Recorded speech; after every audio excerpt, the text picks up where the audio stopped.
Well, the North Spokane neighbor who suffered a skull fracture while trying to break up a house party has died. 65-year-old Frank Motta died yesterday evening. KXLY4's Annie Bishop is live near Sacred Heart Medical Center tonight, where Motta had been fighting for his life. Annie?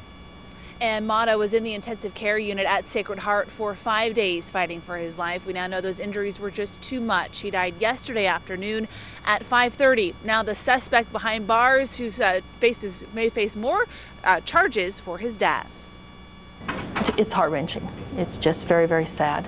Frank Motta was the kind of neighbor most of us would have been lucky to have. The kind of guy who would keep an eye on your place if you were out of town, even if it meant breaking up an out-of-control house party. There were cars parked all over the streets and kids were running up and down and laughing and giggling. Saturday night, Motta kept his word when he went to help police break up an underage party at his neighbor's house in North Spokane. It was big. It was like at least 100 people. That's when Motta crossed paths with 18-year-old Treven Lewis. In a jailhouse interview with KXLY, Lewis confessed to punching the 65-year-old in the jaw.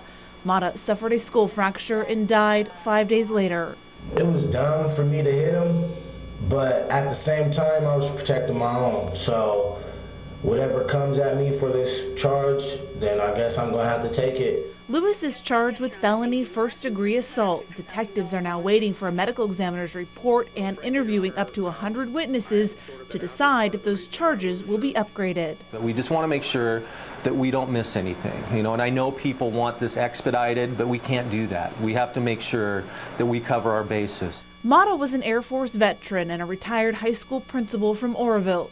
He retired several years ago, but the need to help others led him to volunteer and eventually work at Spokane's VA hospital. Before his death, Cara Lippert with the hospital told KXLY they were praying Motta would walk these halls again. Everybody loved Frank. Everybody loves Frank.